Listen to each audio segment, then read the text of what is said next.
Hello, hello everybody. Happy Tuesday. How you fine folks doing today? Alrighty. Got a couple things today. First off, super exciting. The Senate has passed a bill to make daylight savings time permanent. So, you know, that's pretty exciting actually. And possibly the House will sign it, and then maybe the President will sign it, and we can get rid of this daylight savings time nonsense, which plagues all of us when we lose an hour of sleep. So, you know, we'll see. There's hope, I guess. Pretty excited. Other things, actual course stuff.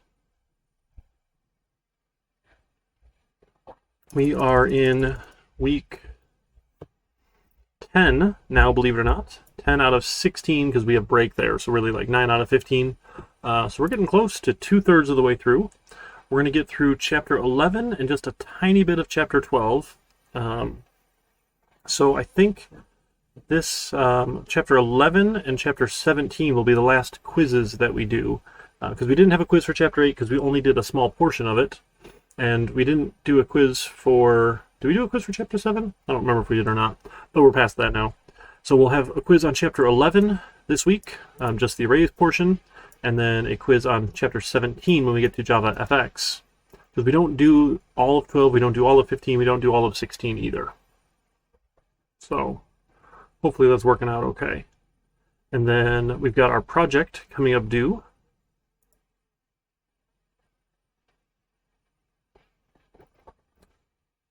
Next week, right, for project number 3. I'm so sorry I've not gotten these graded yet. I'm working my way through getting caught up. You folks are the 4th out of 5th class, so I've been trying to like do the first thing from each class and the next thing from each class. So I've gotten 3 classes down, so yours are the next ones for these projects here. Be working on those shortly. Hopefully tonight I can get through these ones here. Wow, my computer is upset with me. I lost my start menu. That's kind of weird. But project 3 is coming up. This is our working with classes and testing. Oh, there we go. It's back now. I think it's about time to get that new computer. About time for that. Okay, this was our plain class here.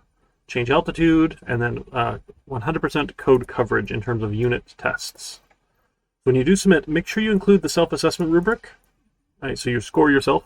For these ones, I will just return it to you and say, please score yourself if you don't. So save yourself some time. The feedback pull request and the self-assessment using the rubric will save us both some time here. And then hopefully that'll go well. Okay. Any other thoughts, questions, concerns? I think we had our lab as well we could go over. Yeah, our lab from Inheritance was due today. So getting a couple less submissions as we go, but you know, that's we'll make do.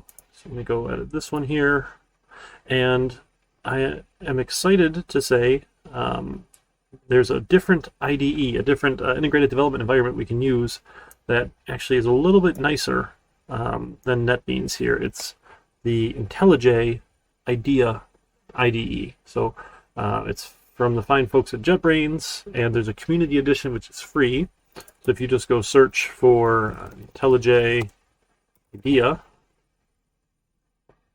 you can go to the download link, and you can pick the community version for free. And this should work out really well for you if you're interested in switching over. I'll be working on that one. They do have an education version that I was looking at a couple features here, but I don't think we need any of the features that it has. So I think we're fine with just what we were doing with the education here, right? Well, I don't even have that on the list. Whatever, that's fine. So yeah, it doesn't quite do some of these other things, but I don't think we need to do any of those. So I think we'll be fine. And we're going to be able to use it for Java FX, which is fun. Okay, so I'm going to try that one out here, and I think it works a little bit nicer than NetBeans. But you're still welcome to keep using NetBeans if you don't want to pick up another tool here. But should go pretty well for us. Got some nice features. some things I was pretty excited about. So let's fire this one up, and then we'll work on our lab here. Sorry, I'm trying to find, I got a little more coffee left in the other mug here.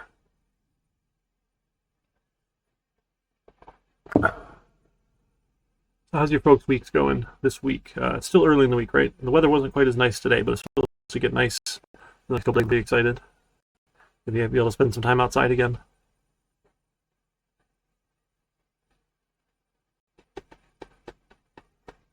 So I was able to actually zoom in or change the font size on the menu here as well, not just the code font, which is pretty cool.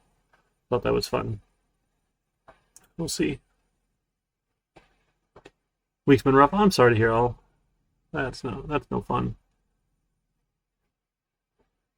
You know, with the global situation in Ukraine and Russia, it's felt like everything has been dragging. So that's also been rough.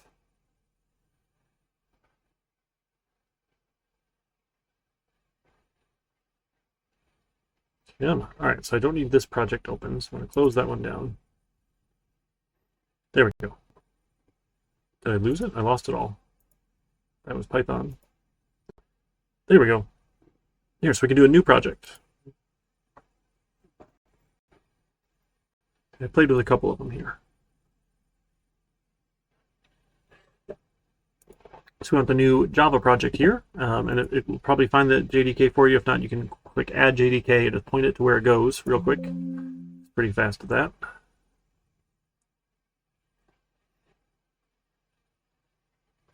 Come on. Yep. And we don't need to make it. And we want to make it from a template. We want to do the command line applications. We get the starter main code here. And then I'm going to make sure we put it in the right directory. So we'll put it in 1500 enter 2022 Tuesday, right? And then this is project, what do we want to do? This is lab number 7. We'll call this lab 7. And then we give it a package name, whatever package we want. We'll just call it lab 7 for the package here.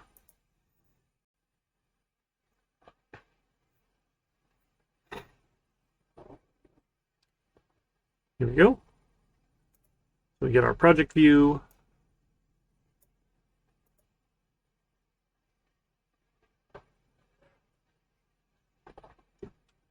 Where'd lab 7 go? Uh-oh. I made a folder for lab 7. Did I mess it up? I must have messed it up. Yeah, source lab 7. Oh, goodness. Apparently I'm still getting used to figuring out how to do this here. It worked like perfect last time. Let me try this one more time here, sorry. Should have been in a lab 7 folder. Let's close that project. All right, I can delete all these changes because we don't want any of them here. So I'm just going to undo all these things, discard all the changes. We'll try that again. We'll do a new project.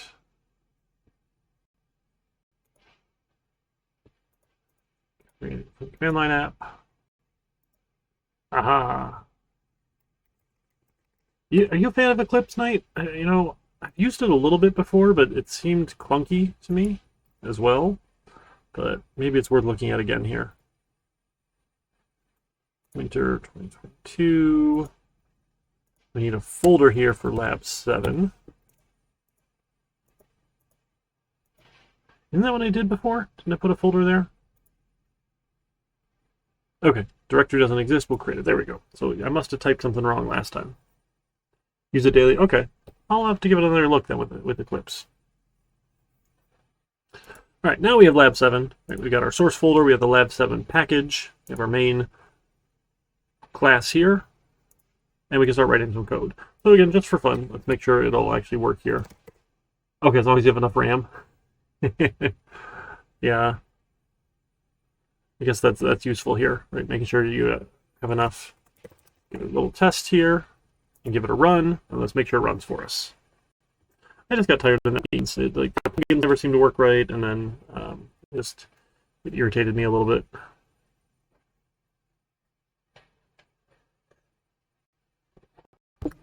thinking hard about it here. Yeah, now everything should be in the Lab 7 folder. I like it. We don't need this file either.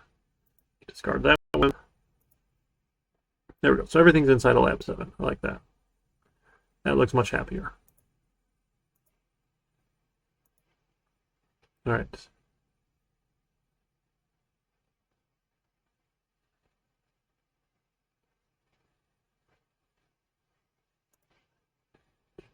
It's thinking about it.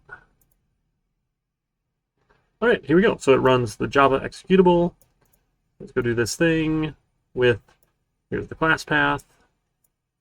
Here's the lab7.main class. Sweet, so it makes this cool little out folder with all the stuff inside of it. A bunch of things, but I think we're in pretty good shape. All right, so we can start doing some more code here then for Lab 7. We wanted to make a book class that has attributes for title, authors, number of pages, date published, and publisher. So let's go make that class first. I'm going to right-click my package, and I want a new Java class. Let's make this one book. And we're going to make all of our attributes. So private string for title, a private string for authors, and a private, probably an int for number of pages, right? That's probably a whole number, right? Number of pages, a private string for the date published. Again, there are date time formats, but for now we'll just do a string because that's not really the point of this. Is it published date, and a private string for publisher. So we got some attributes. Okay. Then we wanted to include a method for getInfo, which returns a string value of all the attributes, like, hey, this is one nice little line here.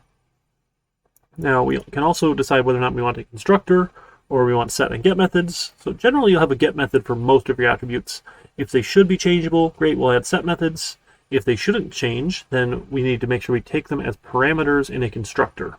So I think once you have a book, none of this stuff changes. So I think adding some get methods is fine for us. So we can go to generate, and we want getters here. We'll generate all the getters. Now you have to control click, which is, there's no checkboxes, but that's okay. Right, now we have all of our get methods, and then we want a constructor. So we're going to go generate again.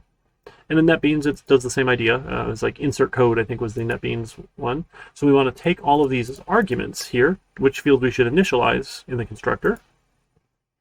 We'll say, okay, now if you give me the string for title, the string for authors, the int for pages, string for published date, and string for publisher, I'll set all my values. So I can make an instance of book given these values here. Now, this is the only way they can be set. There are no public set methods outside of passing the values to the constructor. So if I want to make a book, then I can come over to main, and we can say, hey, book equals a new book, and I can give it a bunch of values. Now, this is one of my favorite things here, is it's telling me which attribute I'm setting right now. So title here, let's say this is, Java programming, right? And then the next attribute here is authors. This was Joel Murak, right? And then we had I think it was number of pages or something. Yeah, the number of pages was the Lord of the Rings book. How many pages is this book? What's the last page number here? 777. Look at that, that's awesome. 777. And then I'll go down a line, and then we needed the publisher was a string. The published date here was, let's see, when was this one from?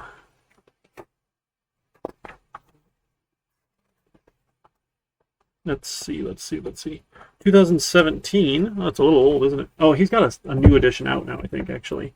So we'll just say, how about January 1st, 2017? Because I don't actually know the day here. And then the last one was the publisher. It's published by Murak. Right? Murak is the publisher for this as well. We can make a book. Okay, and then we needed a getInfo method here. So public string getInfo. That was going to return all of these values, right? Something like this. All is a nice little string here.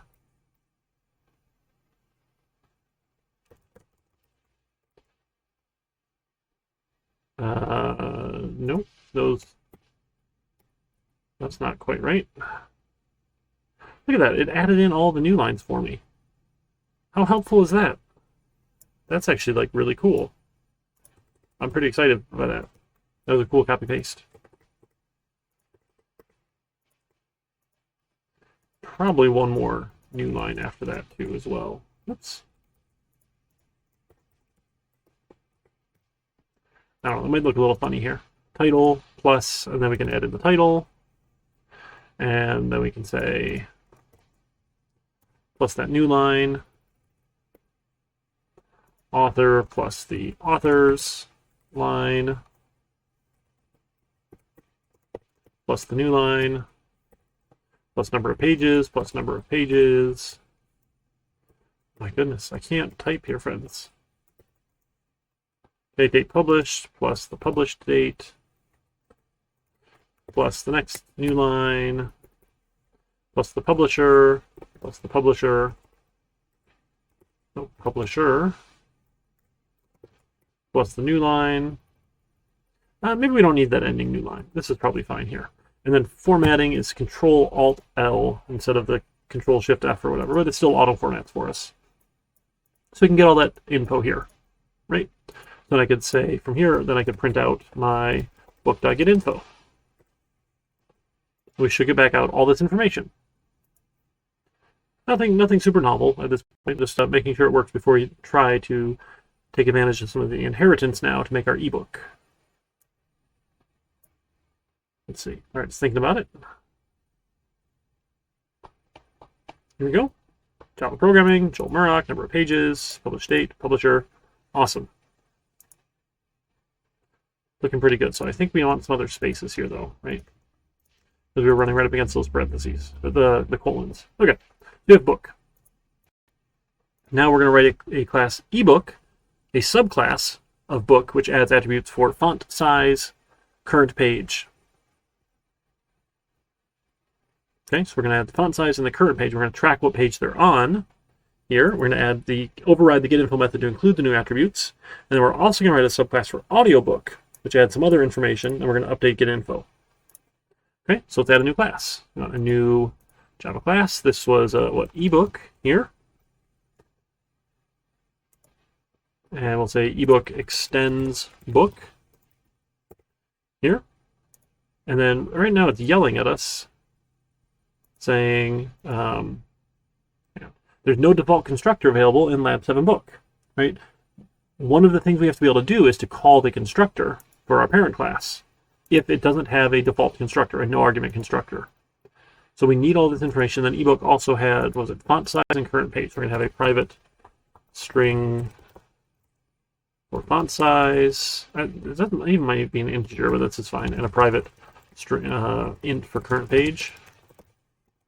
Okay, and then we need to add the constructor. So it's suggesting, hey, do you want to create a constructor matching your superclass? Sure, do that. Now, actually, we probably don't want one that just matches exactly. We probably want to generate one. So let's generate a constructor that takes both of those and all of our parent class attributes. Okay, so we have those, and then we need set methods. Now, font size and current page can change. So I think getters and setters are appropriate for both of those, because you can change what page you're on, and you can change your font size when you're reading an ebook, right? But things like the title, the authors, number of pages, published date, and publisher aren't going to change.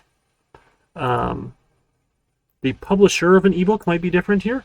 Hey, Android, how you doing tonight? Happy Tuesday. But we can make that different by making the ebook here, right? And then we need to override. So we're going to use that @override annotation here to say we're going to change the public string getInfo function method here. Remember, that annotation just gives us the checking in case we did something different here. Like if I typoed this info, it's going to say, oh, you're not actually overriding anything here. So we get some quick checking to make sure we're properly overriding what we expect to be doing here. Now, I don't have to reinvent the wheel, so I want to do my super.getInfo. And then I want to append some new info to it. So we're going to do all the things they did, and then we're going to also add in our font size plus font size plus a new line plus my current page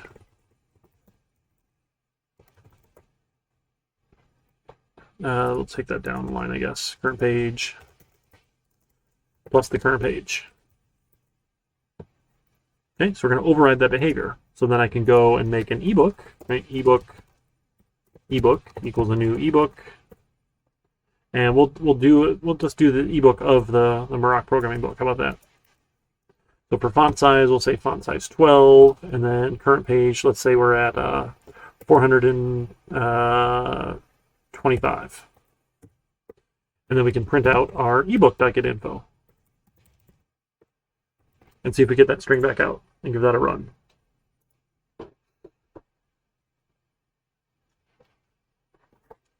Let's see. It's thinking about it. Thinking real hard. Uh-oh. Int cannot be converted to string. So in our...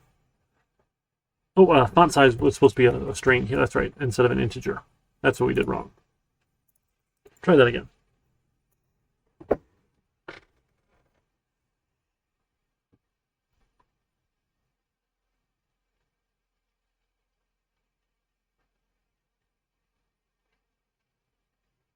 Here we go. And now we have Maroc, number of pages, font size, and current pages. So it seems like it's working okay, like what we'd expect. We're going to add one more class. So now we're going to have the audiobook. This was audiobook. Audiobook will extend book. Yeah, let's say don't ask me again. That's fine. Extends book.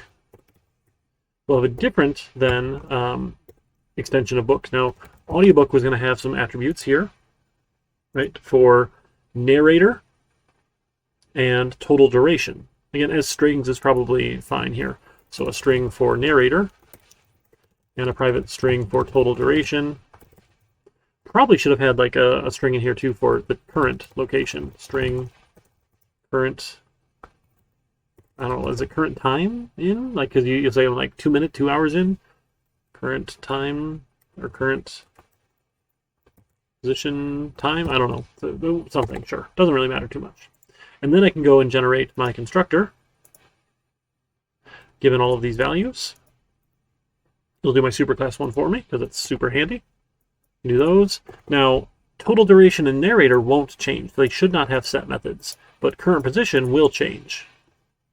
Right, so when I generate some code, I want just a getter and setter for current position, and I want just getters for narrator and total duration. Because those ones won't change, but you should be able to get the values out here. Okay, and then we need to override our getInfo, public string getInfo. So we're going to do our super getInfo, right? Get all the same things we were getting before. Super dot getInfo, there we go. Excuse me. Plus a new line, plus then we had what, narrator, plus narrator, and then let's say plus, and we'll go new line for total duration, and the total duration value, and then current position, I don't know, current position time, sure, why not? Okay, and then we can make an audiobook here. So audiobook equals a new audiobook. And we have to get some values. So maybe we can get this on audiobook. What do you think? Would you enjoy listening to a textbook on an audiobook? I feel like not. So who would narrate it? Maybe Joel would narrate himself. Why not? And maybe the total duration time is 700 pages. You probably read a page in, what, 2 minutes or so? So that's like 1,400 minutes. So that's like 20 hours. Like 20, we'll say 22 hours. Because, sure, why not? And then our, oh, not ebook here. No, audio. What do we do? Oh, I copied the wrong thing here. My goodness. There we go. Okay, no wonder I was confused. Total duration.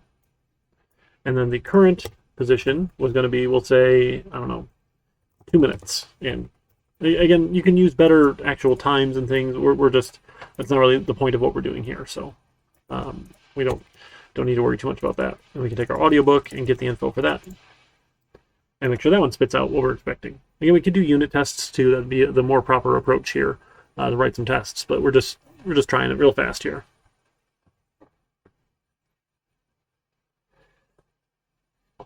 Okay. Any questions, thoughts, concerns? So no, we didn't actually need this main method at all. All we needed was the classes for it. But you know, we wanted to see if it did what we expected it to do. So it's good to go through and try it here. This is Lab 7. We'll commit and push this one.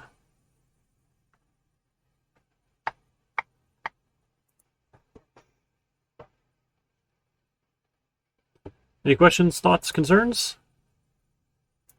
You know, I think I'm worried we're losing some folks because we're only having like 10 people turn stuff in for labs lately, but let's see. And I think all you folks were fine with summer registration, right? I think we got through that. We talked about that last week prior to registration. So now it's open for everybody now. You can go register for classes. Let's see. We have 25 minus 8 would be 17 people still in the course. And we only had 10 turn in the lab. That's a little concerning here. So let me know if there's something I can do for you. If things aren't clicking right, we should touch base and figure out what we can do to get you back on track here. Yeah, but summer registration is open, and then fall is actually opening up, I think, at the end of the month. So we already have the fall schedule in, which is, sure, that'll be interesting. We'll see how that goes. So, hey, Crow, how you doing tonight? Happy Tuesday, my friend. Excuse me, I need to sneeze.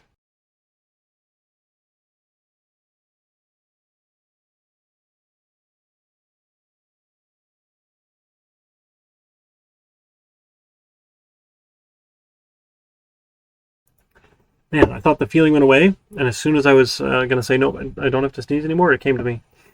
So are you those people, like, apparently it's a genetic thing, I want to say, that if you look at a light, it'll make you sneeze or not? You know that's a thing? I don't know, but it doesn't happen to everybody. So looking at a light, sneeze. The thing.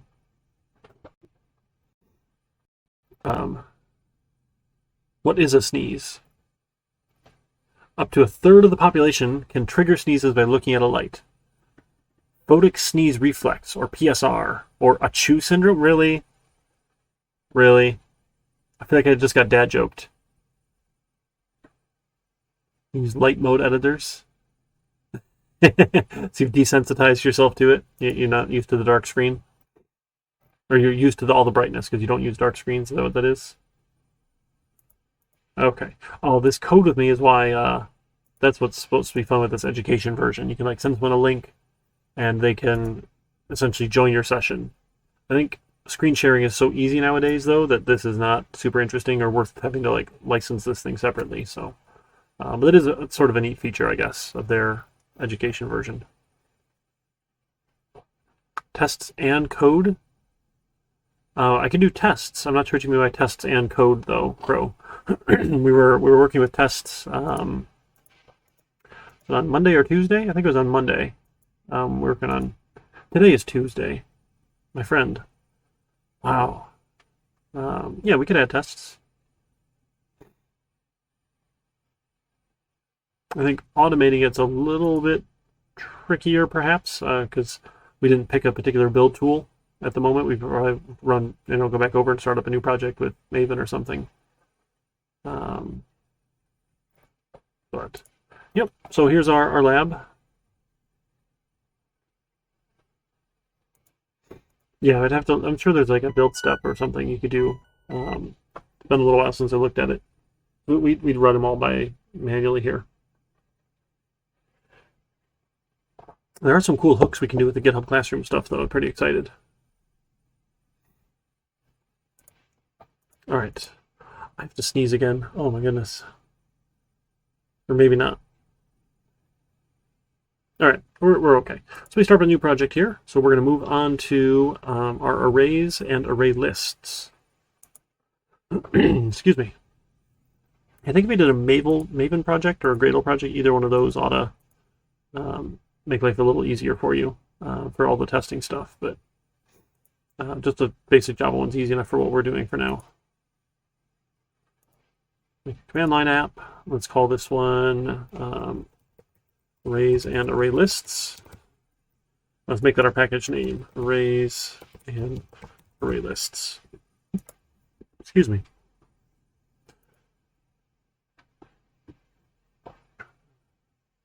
So this one, you have like one project open per window usually, but you can like open the root folder as a project. I don't know. I think navigating them is a little bit different than in NetBeans too. You wouldn't usually leave them all open, but I think that keeps things a little cleaner too. Excuse me.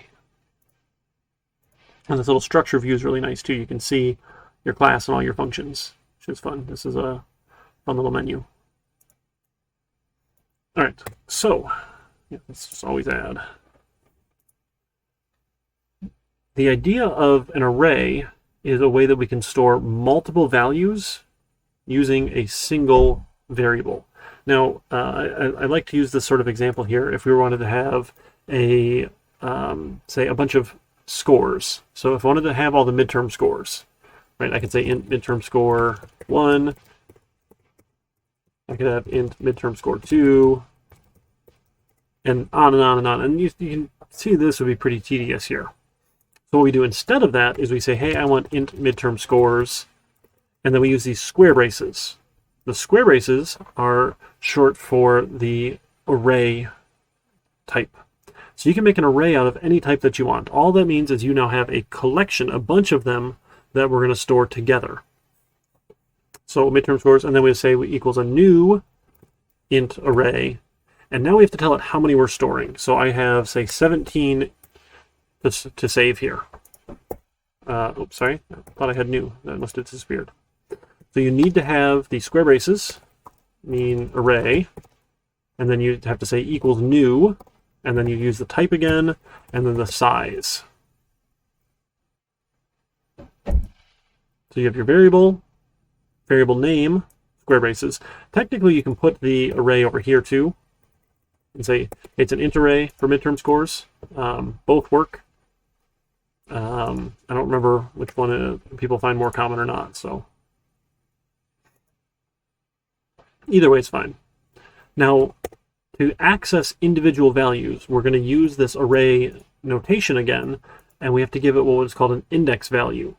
So we say, hey, I want midterm scores at index of, and with arrays, they start at 0. So the first item of the 17 is at index 0.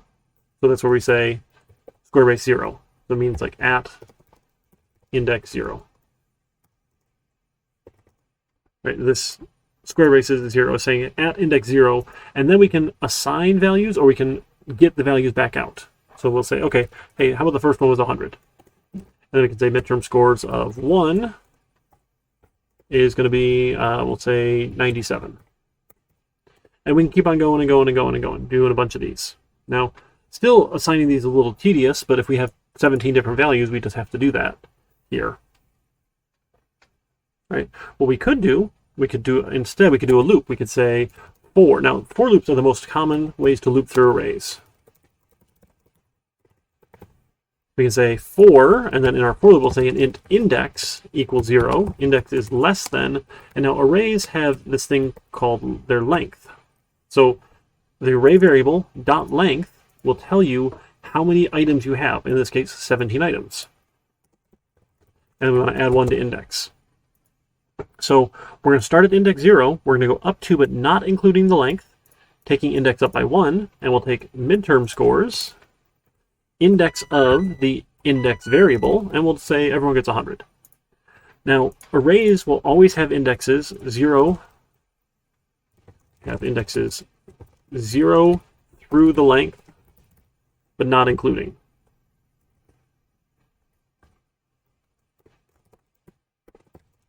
Now, and this makes sense because if you start counting at 0, indices have indexes?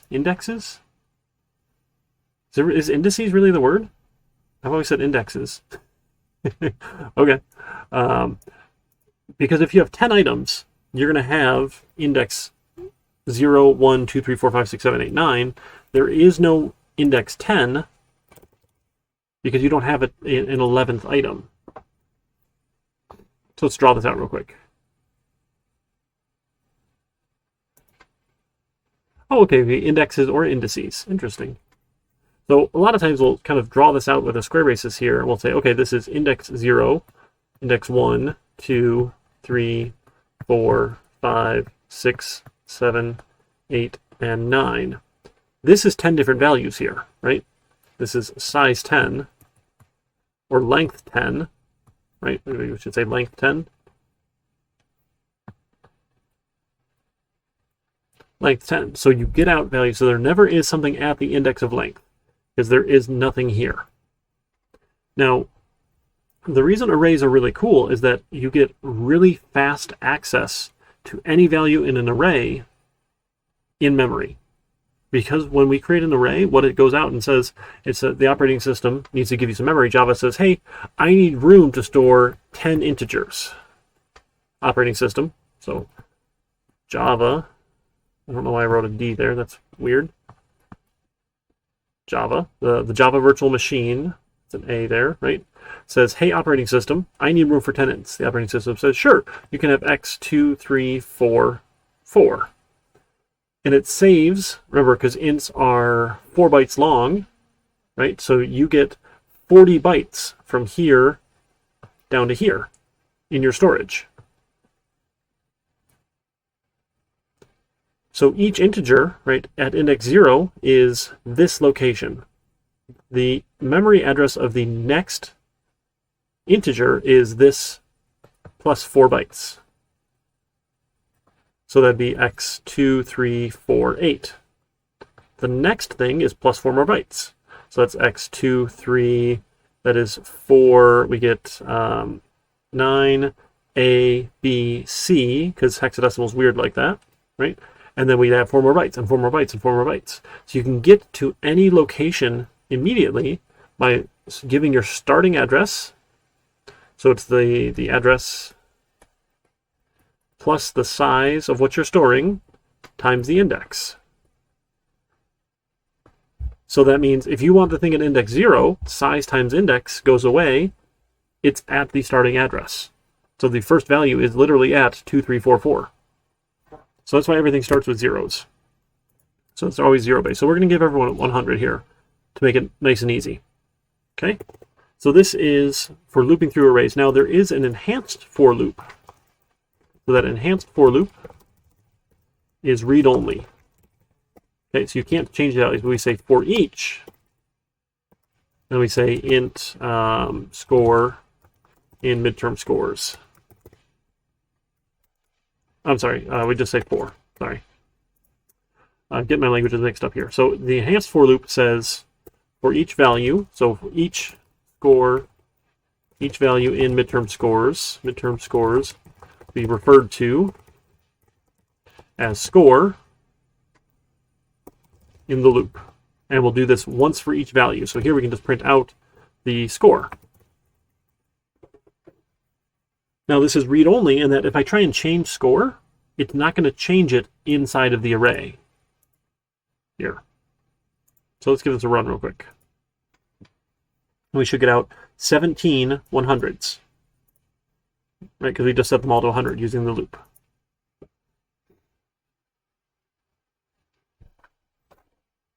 I'm going to need some more coffee, folks. So we get out a bunch of hundreds, right? Probably 17 of them here. Let's see. 19 line breaks total? Oh, I grabbed too many. So starting here, then, yep, no. Start there. There we go. Oh, as soon as my mouse comes off it, it messes up the grab. Pretty sure it's 17 of them. There we go. 16 line breaks. Yep, because the last one didn't actually count that last line break. So 17 of them. But they're read-only using this enhanced for loop. But you'll see this a lot. So if we just need to read the values out, great, we can go do something with it. So how about instead of setting it to score, let's set it to How about, I don't know, index. Oh, we can do a random value. How about we do a random value? We'll do math.random times 100. Oh, let's do like values between, let's do like 60 to 100. So let's multiply by 60.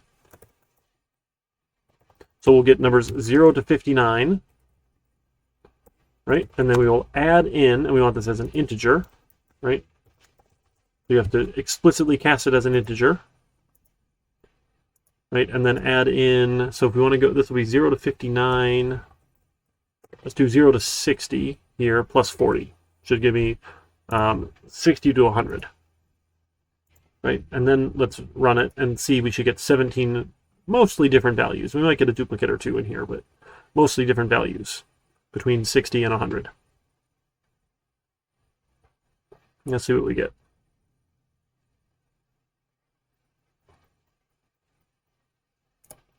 There we go. So we get some different values. Not too, oh, we got a 99. Pretty good. Pretty good. We got a 51. Oh, I did it wrong. I did it wrong. Nope. Because if we want to get between 60 and 100, we need 40 different values that are different here. And we want to add 60 to it.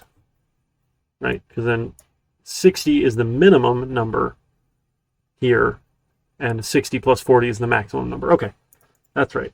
Let's try that again. You don't want to get a 51. That's no good. I mean, 60, the D is still technically passing, I think, although you need like a 2.0 average GPA to actually graduate. But I think a D will get you through a class. There we go. Now we can see we get some better scores here. 98, 91, there's a 72, 64, not so great there. Is this how I should score your midterms? Don't even bother reading them, right? Just give you some random values. No, I would end up in the news like that guy out of Ferris State, right? Is that, did you folks hear about that guy? Apparently it was just a bit, but I don't know. I mean, you gotta have some fun, I guess. Okay, so we can assign some random values, right? Just changing them one at a time. So if you need to change the values, you have to do it by index. You might get a couple extra points, Lemon. You want some bonus points? Here, let me do bonus points, Lemon. There, Nightbot will give you some bonus points there.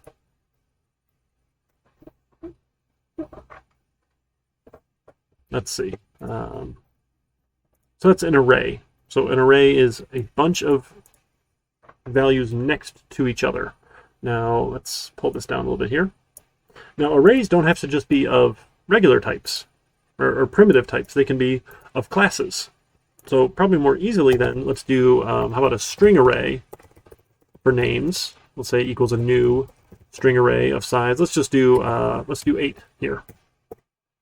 And then I'm going to individually assign these here because I need to give them all values here.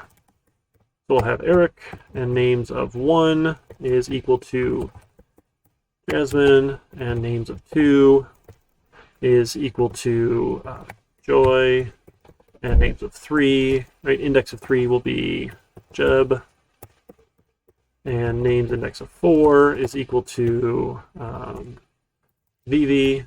It's actually Genevieve with a J. We'll put her in Genevieve. The J, which likes to go by Vivi. And names of 5, put in Journey, or no, yeah, Journey. And then names of 6 is going to be Jubilee. And names of 7, right, which is the 8th name, is Jackson. That's all my kids and my wife. I'm the only non-J in the family, unfortunately, but pretty cool. They're the 4th generation of J names. So my wife's grandfather had a J name, so all of her aunts and uncles have J names, and she and many of her cousins have J names, and now our kids have J names, so it's kind of fun. And again, you can do these enhanced for loops for reading them if you want. So we can say, hey, we're going to say for string name colon names. Right, so for every name in names, let's print, let's do name dot to upper. Right, let's uppercase all these names here. Or we'll see if we can even change it, right? We can say name equals name.to uppercase. And then we'll just print out the name. But you're going to see they're not actually going to have changed. Right? Because this is, again, a read-only loop here. Strings are immutable. They're not going to change. It's warning us we reassigned it. Yeah, reassign. That's fine. That's no problem here.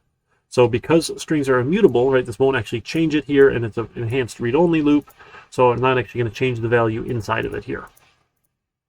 Right, so if I go do this one more time after the fact, goodness. There we go, and we skip the uppercasing here. We'll get the regular versions back out.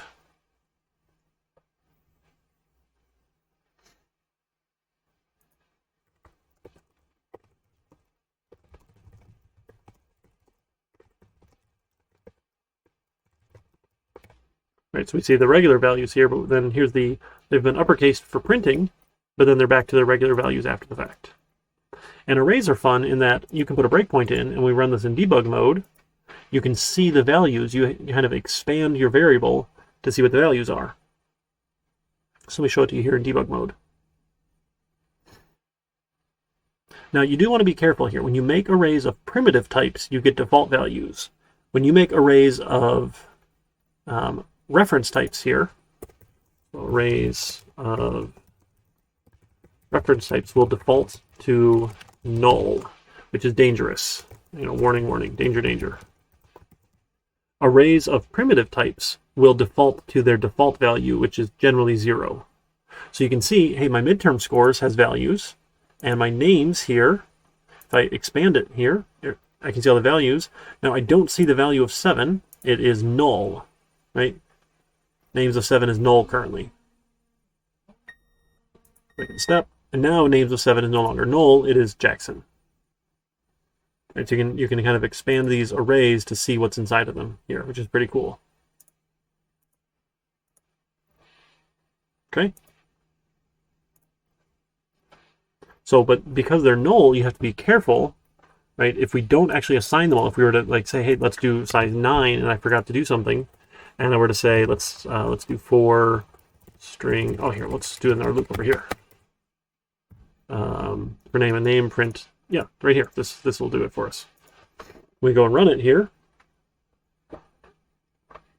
Because I sized it too large, I never assigned a value to that last 9th value, names at index 8.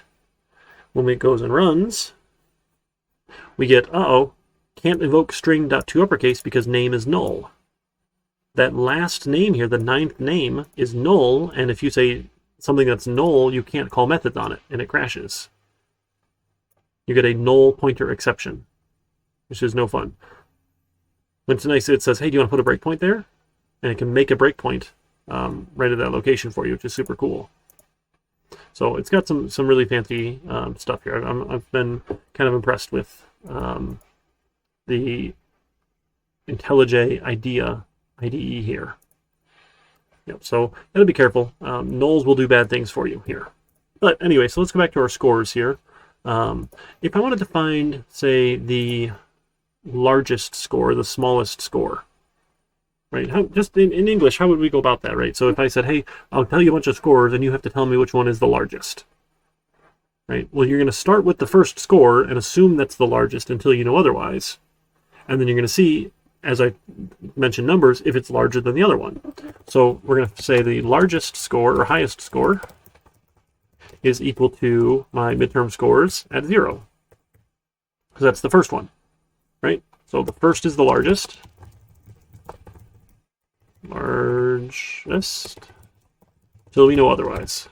Then as we loop through the scores, we can say, hey, if the score is greater than the highest score, now my highest score is now the score. I have a new highest. Right? When I'm all done looping through all the scores, I can then print out the highest score is the highest score. Right? Same idea with the lowest score. I can have init for lowest score. Midterm scores, index is 0. It's the lowest until we know otherwise. And if my score is less than the lowest score, then I have a new lowest score. We can have a highest score, we can have a lowest score. Right, will be the lowest score. Right, we could do an average here. So to do an average, right, you have to add them all up and then divide. So we need an int for total score, starts off at 0. And for every score, then we're going to take total score plus equal the score. When we're done then, right, we can say our average score is equal to my total score divided by my midterm scores dot length. Now, this here will give you integer division, so you want to be careful. Right? So you might want total score to actually be a double then, if you want to get a double result back out. Right, so just be careful with that. All right, we are out of coffee, officially. Officially out of coffee, I'm sad.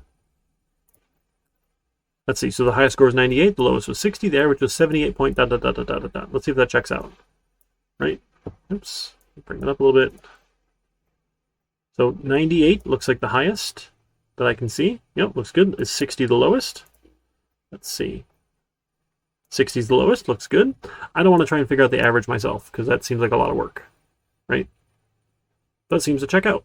So you can loop through your collections here of values really easily if you have a bunch of values of the same type using arrays.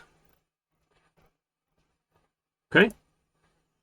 All right, so we've been going for about an hour now. Why don't we take a couple-minute break? Maybe we'll take 10 minutes, refill your coffee, and then we'll come back and we'll talk more about arrays and then array lists as well. And then we'll wrap it up for the chapter. Okay? All right, folks, so put some music back on. We'll come back in 10, puts us out to, what's that, 7:10? And we'll go from there. 7:10. Yeah. All right, folks, see you in a minute.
Howdy folks, welcome on back. Sorry, it took a little longer than I thought.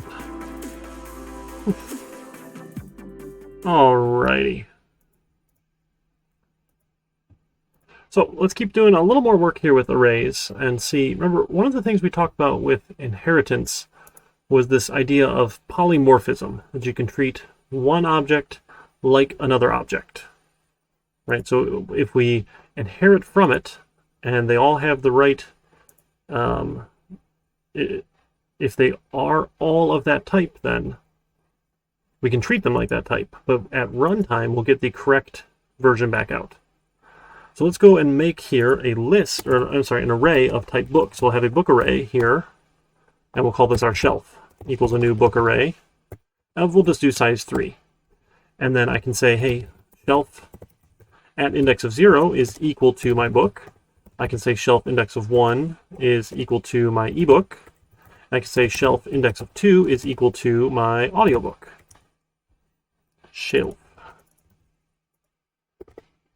Right? I can store them because they are through the magic of inheritance, an ebook is a book. So it fits in something that looks like a book here.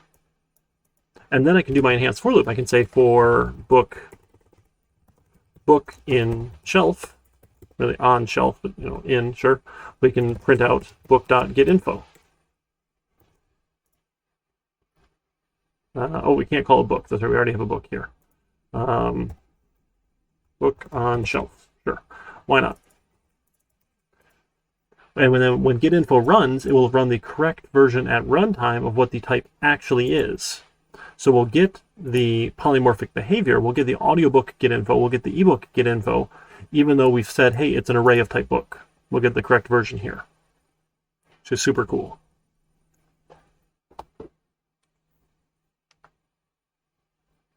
See if that'll run. So it looks like building takes a little longer here, but that's okay. Let's see. Okay, and we get out all the info again. Right, just like we did before, with the total duration, and we get the font size and the current page, this sort of thing, right? So that's the other advantage of using an array here, is I can have the parent class type here, and I'll get out the correct version every time. So that's pretty fun. Let me open up that other project again here real quick. Go back to arrays and array lists.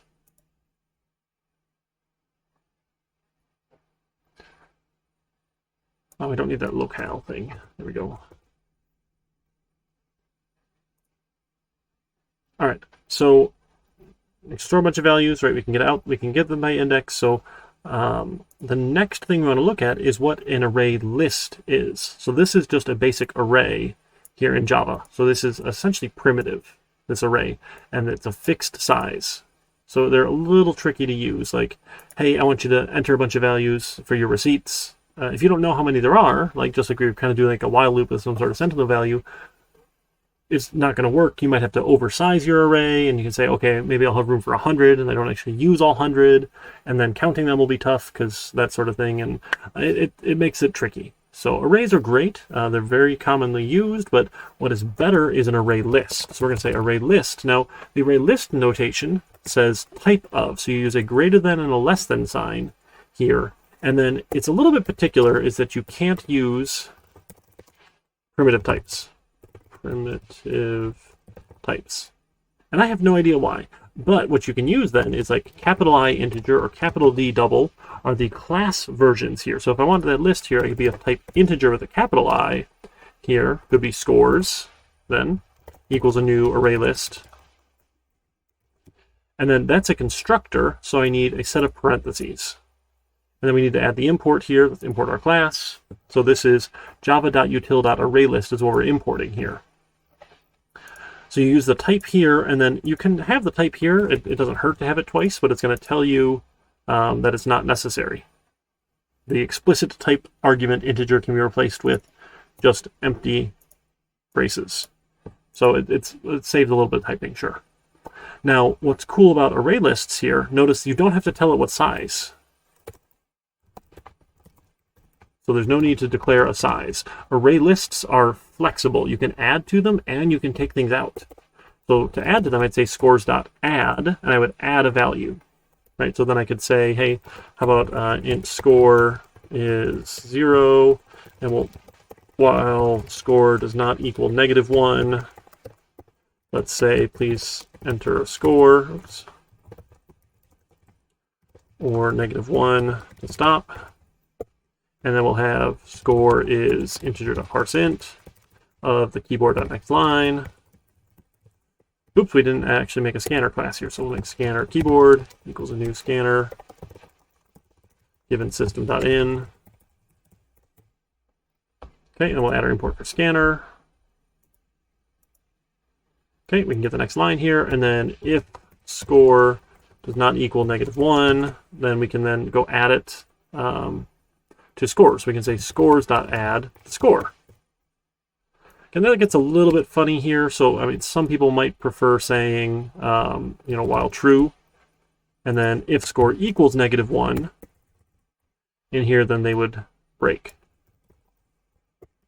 Either way, I mean, I don't know. I still think breaks are a little ugly here, but some people like doing it that way.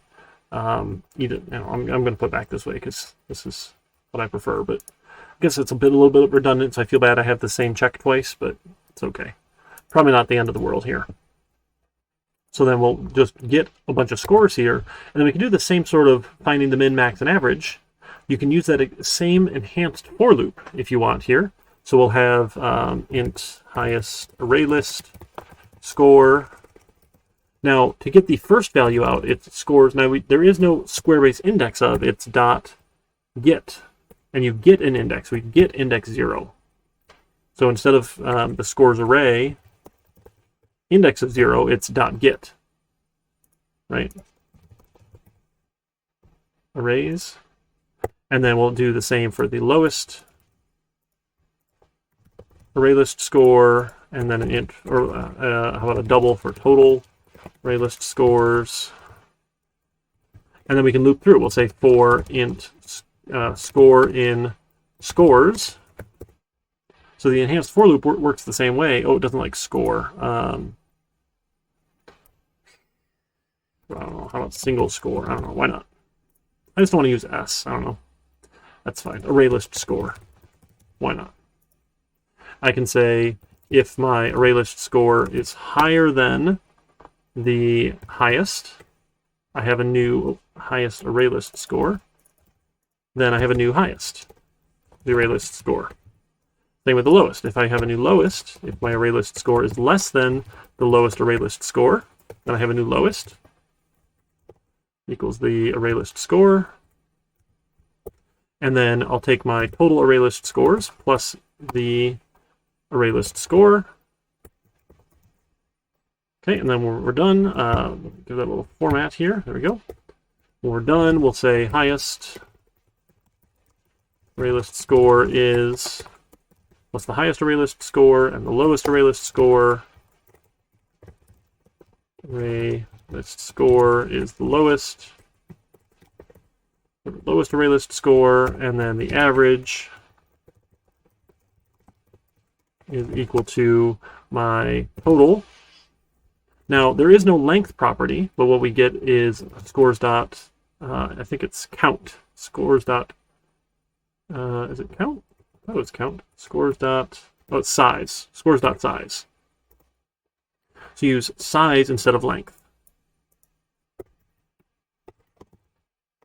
And now size is a method here. Notice that's a method call with parentheses instead of dot length. Dot length is actually a property of the array. It's not a method that's being called. There's no methods with arrays. Okay, and now this one, now I can give it scores and add as many as I want here. It's hard to do that with a regular array unless you say, hey, how many students do you have to score? And I tell it 17 first, and then I could go enter 17 values. So they're flexible in that you can just add to it and it will add to the end as you go. So a score, let's do 100, and 99, 98, 97, 96, 95, and then -1 to stop. We get highest, and we get lowest, and we get average. So if we were to watch this in debug mode, right, we can run this in debug mode. We'll add some scores, 100, 99, 98, 97, or sure, 87, why not? Your array list scores here, right? It looks very similar. We don't get the same, quite the same notation here, but that's okay. You can open it up though. Oh, that's names, sorry. Scores, and you can see the values here in the array list. So you can still expand it and see it here. Not too big of a deal here. Still easy enough to get to. Okay? So that's to add values. If you wanted to, you can insert values at given locations. So your array list has a insert. I'm sorry, no, it's is it add? It's add with an overload. So you can say, hey, add something to a given index, this particular value, if you want. We'll add an item, add a given index. You can remove an item from an index. Now, this one's tricky here because remove, we said remove 10 is going to be index 10. If I were to remove the value 10 here, because I'm using integers, it's kind of tricky here. So I would need to remove an integer 10 that's not the index 10. Right, so the other remove is removing an object, which is the type that it's looking for, not the index here. So it's a little bit funky when you're dealing with integers is all. But say if we had like an array list of names here. So we did an array list of type string, names array list equals a new array list. Right, then I can say names array list dot add, we'll add in Eric. And I can say names array list dot remove, and now remove here, I can remove Eric from it. It'll remove the string rather than the index. So I can also remove by a given index here. So we'll go add Eric, and then I think someone had suggested Sonic, so we'll go add Sonic. And then we can also remove names array index array list, remove index 1. I'm sorry, that would be index 0 here. Because things have to shift back down. So if you remove something, it doesn't leave a gap. Everything will shift to fill up where it used to be. It's not going to leave any holes there. So if we take put a breakpoint in here and debug this one here, we can watch things get added and removed as we go. And now remove is only going to remove the first instance of the word Eric. So if you have Eric in here more than once, then it's only going to remove the first Eric. Okay, so I don't know, we'll just do -1. So you can still get index out of bounds. So if you try and get a value, we tried to get 0, there was no 0, it's still going to crash here. So it's not smart about that, unfortunately. Sorry, so I needed to actually give it a value. Oh, I wanted to debug. I didn't want to run, I wanted to debug. Stop that. Let's debug it.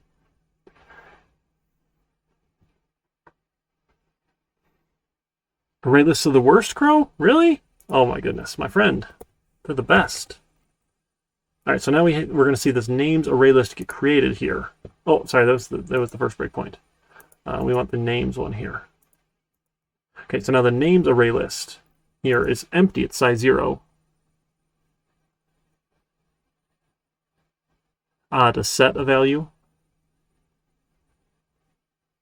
I thought there was an update. Names array list. Isn't it update? Set. Oh, you can set. Yeah, there's a set. It's to set a value here.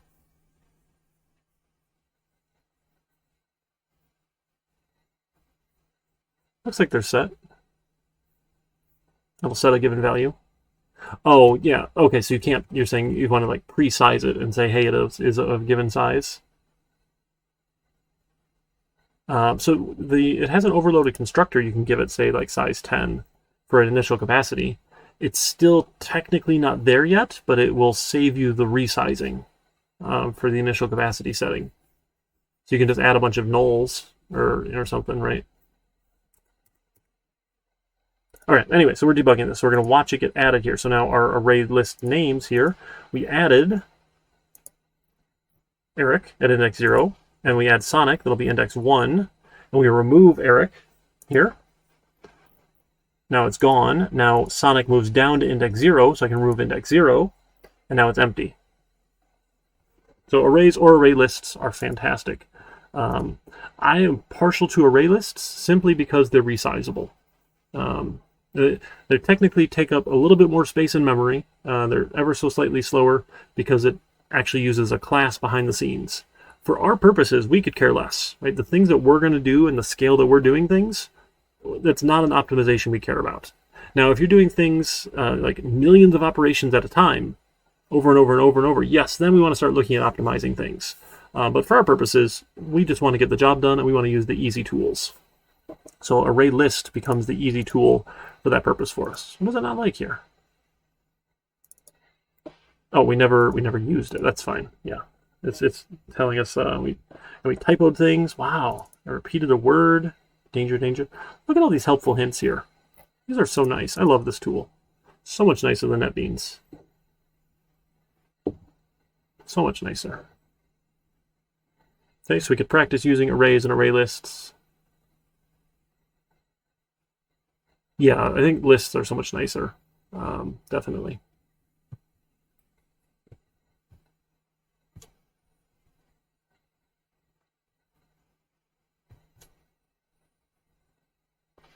All right, let's see. I'm trying to think of what else we wanted to talk about for this one here. I think that's actually about it here, my friends. Just a quick little review or intro to these. Again, don't forget to check out the chapter.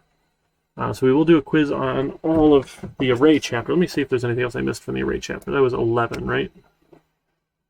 Yeah, 11. Let's see. Oh yeah, copying and comparing, that's fine. We don't need the comparable interface. You know what? We're not actually doing all of, okay, two-dimensional arrays, that's what we want to do. So we're not doing quite everything out of the chapter, but we're going to do one more cool thing here now. In that an array here, right, has to have the same type of value. But what we can do is you can make that value that it's storing be another array. So I can have an int array for a two-dimensional array equal a new int array. Let's do size 3 by 3. So now I can get at different values here. So what I've done then, let me open up Word here again. I can draw this out. An array of arrays. So each row, right, or each value essentially is now a row within this. So the first value inside of that big array is another array here with 0, 0, 0. Then the next value is another array, 0, 0, 0. And then the third value is another array.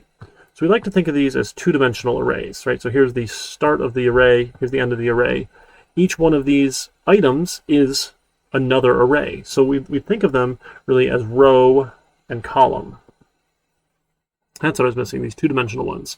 So to get at each of those values then, we would say, all right, my two-dimensional array, index of, well, what's the row index? Index 0, well, column 0. So row 0, column 0 is, we'll say, 0. Oh, well, we'll do 1. Why not?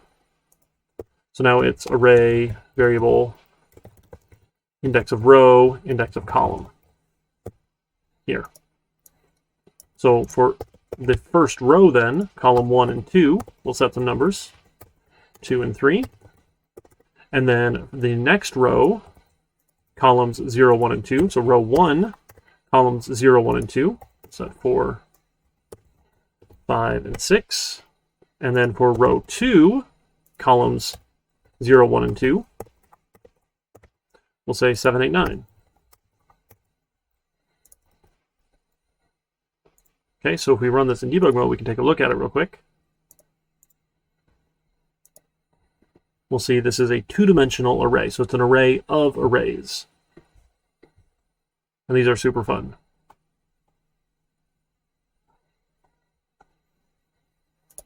One, -1, sure. All right, so here's our variable. So our two-dimensional array then is this one here.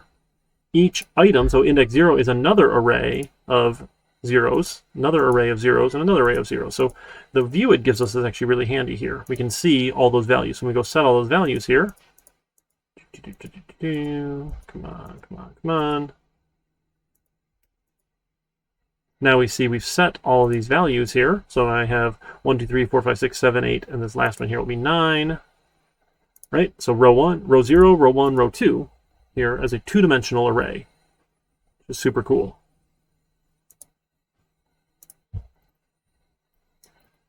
So what we could do with this here, we could actually make, I'm going to do an array list here of type character. And this will be my board equals a new array list of type character. Oh, sorry, we can just leave that one blank. I forgot. And then, so remember with array lists, they start empty. So array lists start empty. You have to add the rows, right? Arrays will start at the size that you give them with default values. These will start with default values, the size you specify. So we get all zeros is the default for integer. But for character, right, our array lists, they're empty. So we're going to say for int row is 0, row is less than 3, row plus plus. I'm going to take my board and I want to add, I'm sorry, I want this to be an array list of type character. I want to add a new array list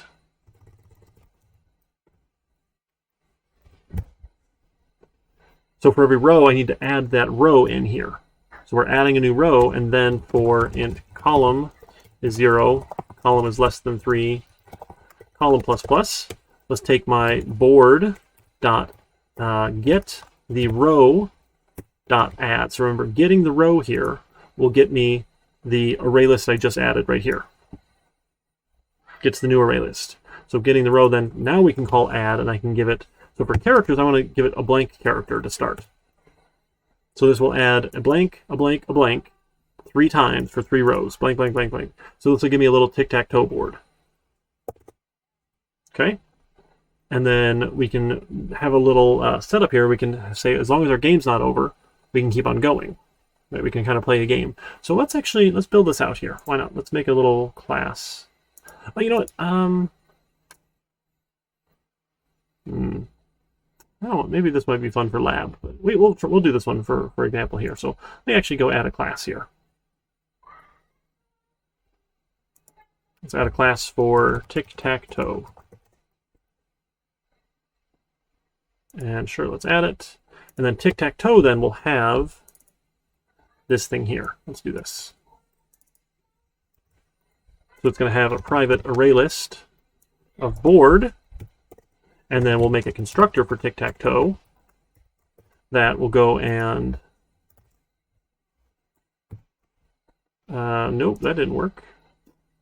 Oh, that's why. Why did that do it? It's so funny. Nope, no, no, no, no, no. Yeah, reformat files. Sure. Okay. So the constructor for tic-tac-toe will say my board was a new array list here to start it. And then it's going to go add the rows and add the columns here. So this will set up an empty board. Yeah, Control-Alt-Shift-L. I had to do another one.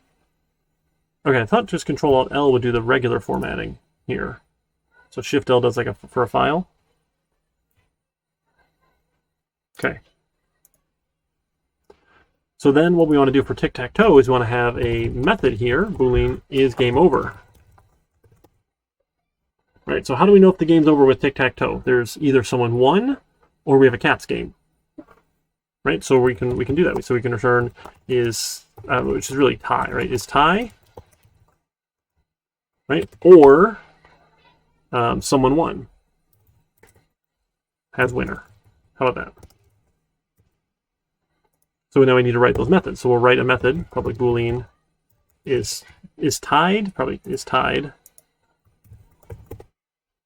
right? And a public boolean for has winner. So we have to write these 2 methods here. So for if we're tied, right, that means we don't have a winner and there's no spaces left. So if there's a space left, we can't be tied. So we'll do that first. So we'll check to see if there's a space. So we'll say for, this is an array list of type character. We're going to call the row in board. Right, so for each row, in the board, let's go check. Now, ArrayLists, can I do the floss? I'm not very good at flossing, no. Let's see, so for each row then, now ArrayLists have some cool features too.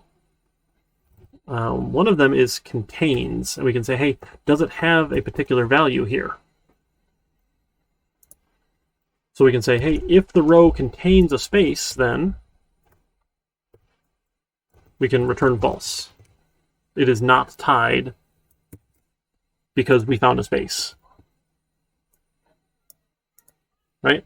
So if there's a space here. So this is another reason ArrayLists are really nice, is we can automate this sort of thing here. We can check really easily if we have that or not. Now, if we've looked through our entire board and we haven't found a space, we might be tied. So we're only tied if there is not a winner.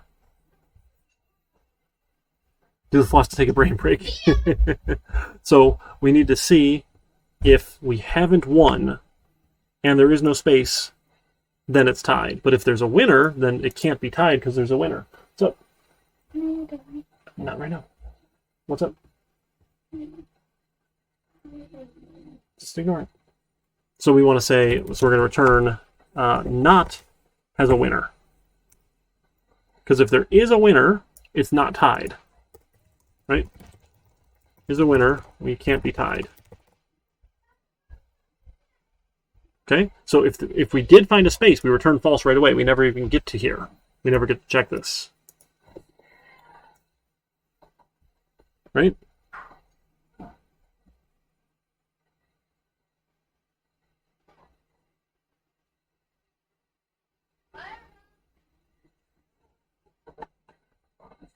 Okay, but now has winner is harder.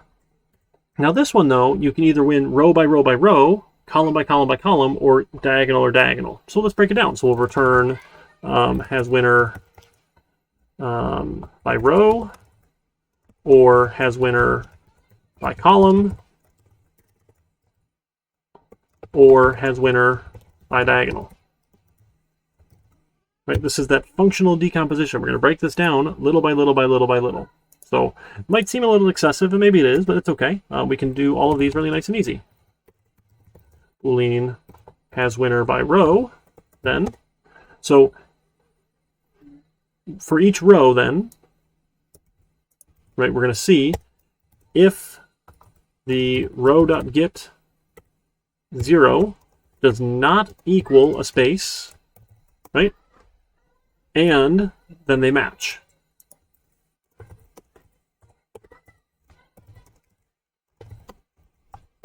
So if it's not a space, it's either an X or an O, and the column 0 matches column 1, and column 0 matches column 2, then we're going to return true. There's a winner. We're going to check each row. If we haven't found a winner, we're going to return false, no one won by row. Okay, and then we can have a public Boolean has winner by column. Now this one we can't do the enhanced for loop. So what we need to do, we're going to say for int column index is 0, column index is less than 3, column index plus plus. We're going to say if my board dot get 0, so row 0 dot get column index. Right, so get the first row, get the column out, column 0. Does not equal a space, right? And it matches the other ones. Row 1 matches row 0, and row 1 or row 0 matches row 2.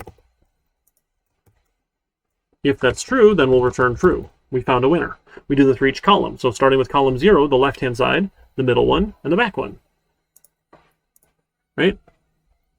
If we've gone through and we haven't found a winner, we'll return false. There is no winner here. And then a Boolean for has winner by diagonal.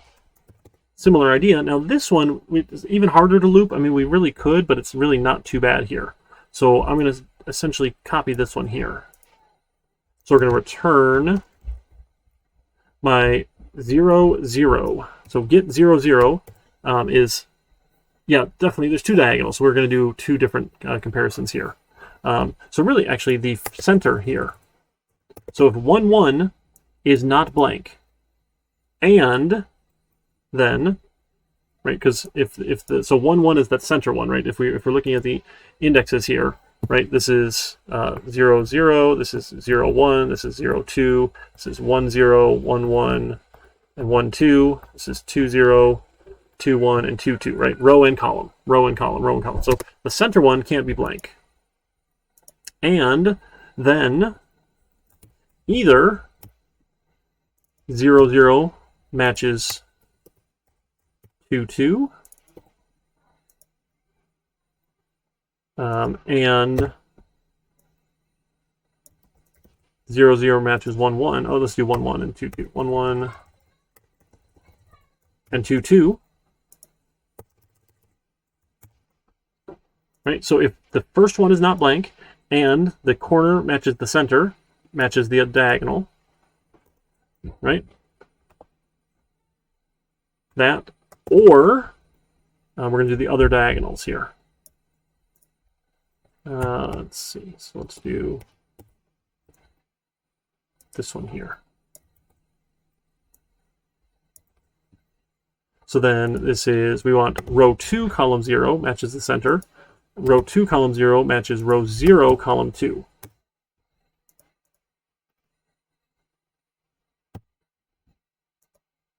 Right, so the center is not blank, and this one or this one. So I think we would probably want one more set of parentheses. I think that might be redundant at that point, but that's okay. Here, let's see. Can we break that down? I don't know. This one's getting a little funky to read here. I'm feeling a little bit bad here, but I think it's going to work.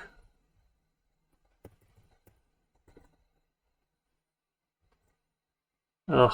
All right, that's getting too long. Oh, let's just do a format and see what we get. Nope, that's not. That's even worse.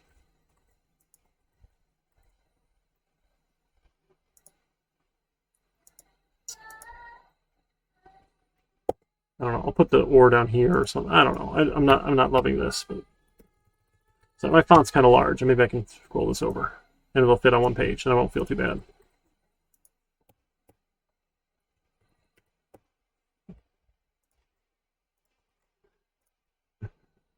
Yeah, I mean, you could do a loop. I feel like this is just easier to read than a loop, though. But maybe that's me.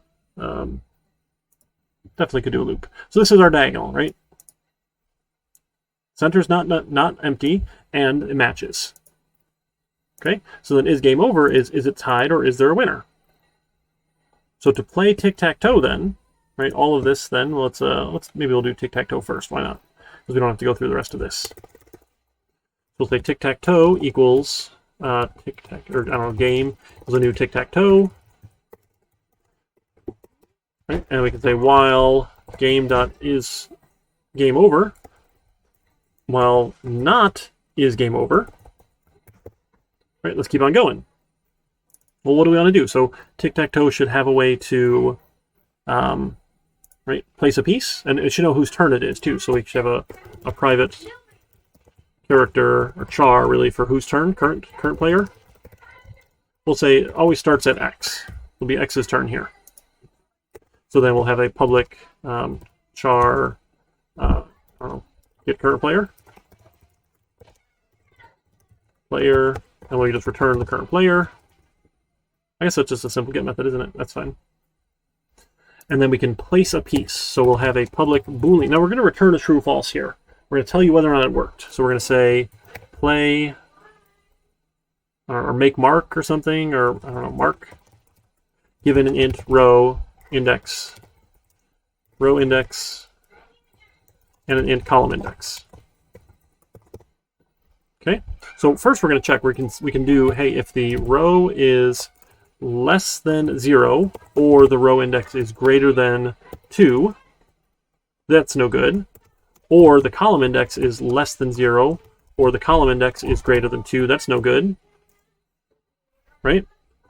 Or the board.get row index dot get column index does not equal a space. If any one of those is true, we're going to return false. You can't go here. Nope, like invalid, try again, right? You lose, game over. That's no good here, right? We'll return false. Otherwise then, I know it's valid and we can set. So we'll say board dot get the row index, and then we want to set the column index to the current player. Okay, so we'll make the mark, right? And then we need to change the player's turn. So then we'll say, hey, if the current player is equal to X, then the current player now equals O. Otherwise, my current player equals X. Right? If it was X's turn, now it's O's turn. If it wasn't X's turn, now it is X's turn. Okay? So now we also need a way to print out our board really nicely here. So we need a way to represent that. So how about we write a method here for public void print board. So let's say for array list of type character, we'll call row and the board. Let's print the row.get 0 plus, how about, I don't know, we put like a pipe here, plus the row.get 1 plus a pipe. I'm just trying to divide these things up here. Plus the row get 2. And then I want to print, bummer, that's not going to work as well as I wanted. That's okay, we'll do a bunch of dashes here. I kind of separate these. I don't remember how many dashes it is here. And we only actually need to do that twice, so forget the whole, let's just do it the hard way. So we'll say board.get 0 .get 0.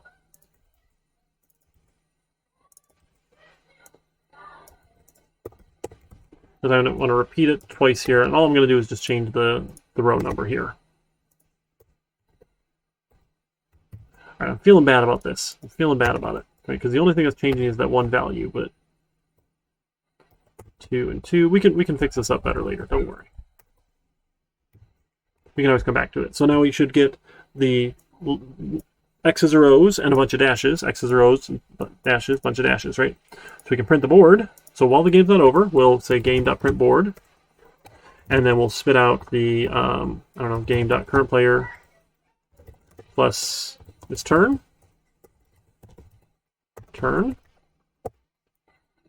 right? And then we need to have them place a piece. So we should ask them, where do they want to place a piece? Pick a row and column to place your piece. And like, I'm going to suggest like 0 or I don't know, 1, 1 or something like that. How about 1 space 1? Something like that.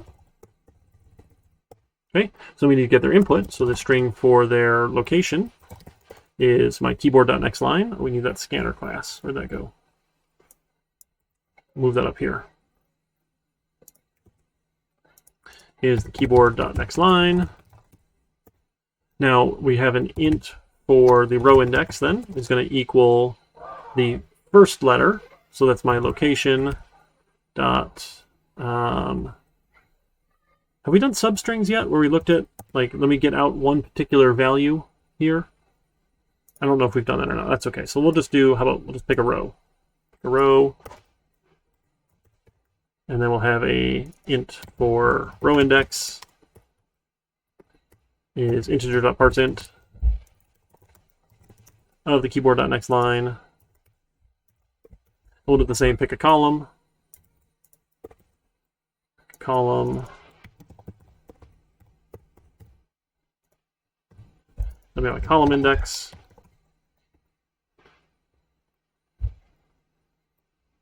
Right, and then we can try and place a piece. Right, so maybe we'll say, hey, if game.play, or mark the row index and the column index.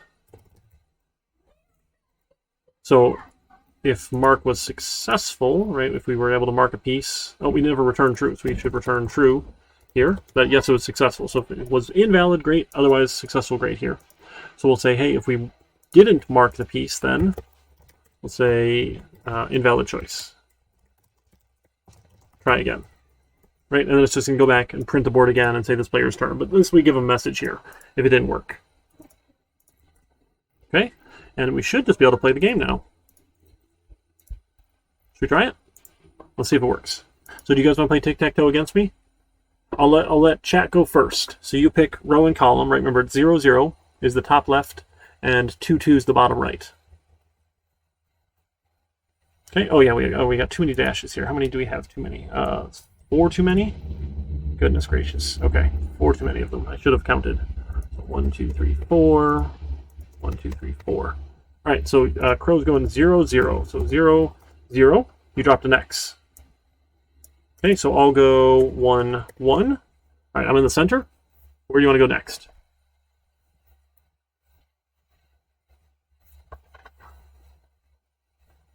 Two, 2, okay, 2 and 2, sure, okay, so I need to stop you from going somewhere, right? So let's go at 0, 1. So now you've got to block me, right? Otherwise you'll lose.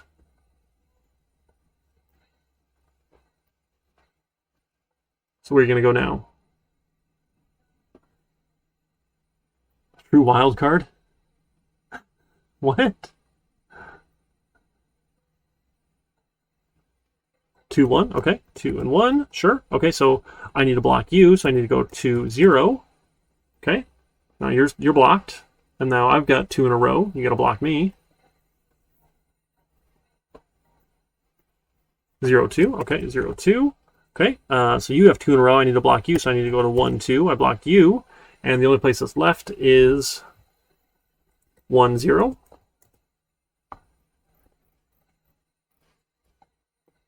we tied. Yep. All right, so I guess we should say at the end then, all right, when game's not over, maybe we should print the board one more time.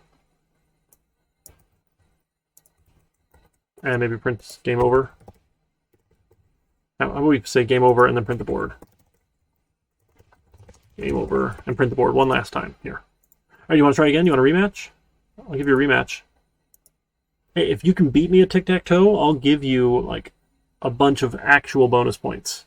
Because it's not possible if you know how to play tic-tac-toe, you can't lose. Drives my kids nuts, but I never let them win. All right, I can go first. Okay, let's go 1, 1, and for fun, let's just like make sure we like 4 and 5 that it doesn't work, or if you try 1 and 1, it also doesn't work, right? Okay. Yeah, I mean, yeah. So it's easy enough. It's a solved game. All right, easy. So let's go, how about, let's go 2, 0. See if I can't sneak a win off here. 0, 2, okay. All right, so I'm going to block you. So I'm going to go to 0, 1. You're blocked. All right, now you got to stop me, obviously. So you're going 2, 1. Yep, easy, easy. So I just need to go anywhere in that right-hand column. So I might as well get my 2 in a row. So let's go 1, 2. Now you got to stop me. So you're going to go 1, 0, and then I'm going to go 2, 2, and it's a tie game. So exciting. Game over. We tied. Right, yep. I can predict your moves, Crow. I know where you're going to go. So anyway, that's what it is. Apparently Connect 4 is a solved game. I didn't realize that before. For solved game, something like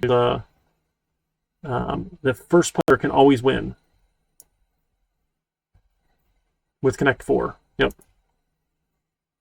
So, which is a little disappointing, but I mean, I think it makes sense. Yeah, you just play in the middle.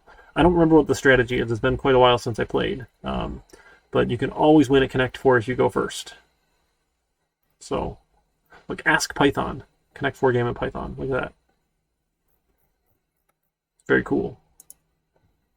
All All right, so this was just playing around here. Like we wrote a class to do it. It has the board, right? So it's maintaining its integrity, making sure you don't give it bad values, making sure you don't mark on top of some other player, but then it just lets you play. And we did this functional decomposition, right? We broke it down step by step by step by step into all the, we didn't have to do any of these. Like they all would have worked otherwise, but, excuse me. A Connect 4 learning algorithm? That hurts my head. Like, it displays enough games to figure out what is the winning approach. So if it loses, it doesn't do that much, I guess? Yeah.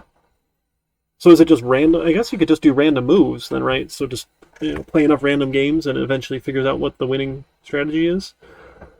That's really neat, Crow. That's really neat. We should try that. We should try that. That could be really fun.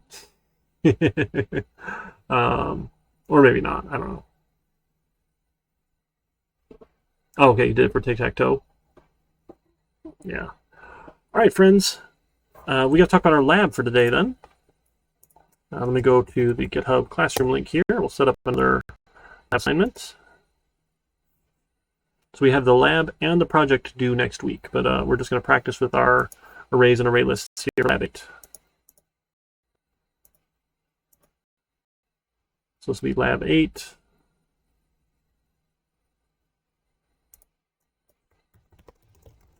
Arrays and array lists. If we do next week at 6 p.m. And that's 10 points. It'll also be a lab. Turn in the URL. Let's see for 1500. Lab 8. Here we go. Please submit the feedback. Pull request URL.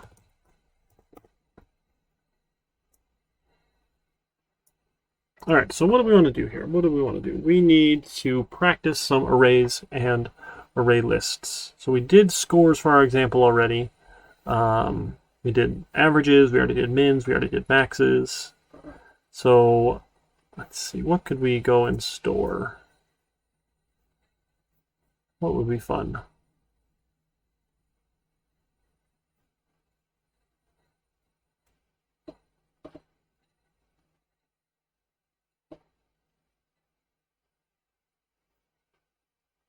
All right, let's just do, we're not actually like going to do, we'll do a little bit of arithmetic here. So we're going to write a class sub sandwich.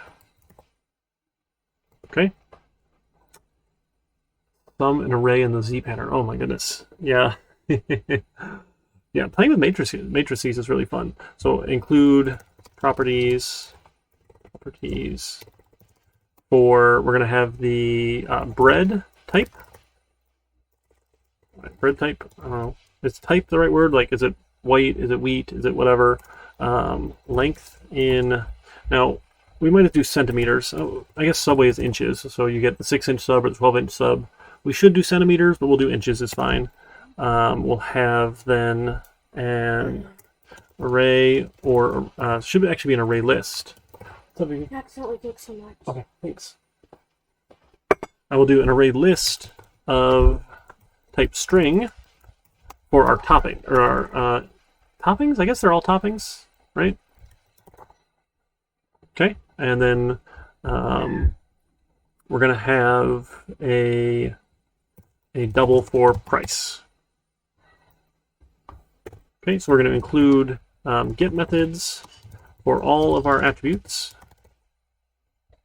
and then we need add a method for add topping, given a string for the topping, that adds the topping to the toppings array list. Okay, so we can just add some toppings to it here, and then we're going to add a method print sub that prints the sub details, including all the toppings. So you'll have to loop through each topping and print it out as we go. Okay? That's what we're going to work on here, I think. We'll just practice just a single one-dimensional array for practice here. We'll get to more complex stuff later on, and you get into that in the Java 2 course generally. We get to the two-dimensional arrays and start doing more fun things with it, or data structures. Okay? All right, so we post that one for you folks. And I know there's better ways than printing things, but it's okay for now. We're not going to bother overloading or overwriting. The two-string method is probably better, but again, we're not really focused on that at the moment. Okay, so we've got that to work on. I'll work on grading your project ones. You folks are next up in the hopper here for that, and work on getting caught back up here. So again, apologies for the delays. It's been a mess, so I appreciate you bearing with me. If there's anything I can do for you, let me know. If not, I think we're fine to go right out and hang out with one of our friends tonight. If you just want to go and have a good time, one of my good friends is playing Breath of the Wild. Jersey Mike's. You know, I've never had a Jersey Mike's sub before. I don't know if there's just not one nearby or what, but I've had Quiznos and I've had Subway. I think who else does subs. The Firehouse subs are supposed to be pretty good, right? I think they were... and they do fundraising for firefighters, I think. So we'll head out just for fun and raid our friend the Reluctant Hermit. Always good to put a smile on your face and have a little bit of goofiness. Okay, Firehouse is your second. Awesome. Reluctant Hermit. See if I can spell that right. Oh man, I don't know how to spell his name. I should really know how to do that. You know how I spelled it? Reluctant? I don't know. We'll go hang out there. Have some fun, and go from there, okay? If there's anything to do for you, let me know. I'll be around on Discord the rest of the night if you want to get any practice stuff in, and we can go from there. All right, folks, you take care, and I will see you around on next week. Don't forget there is study group tomorrow, 12 to 1, if you missed the study group today from 5 to 6. All right, folks, I'll see you later.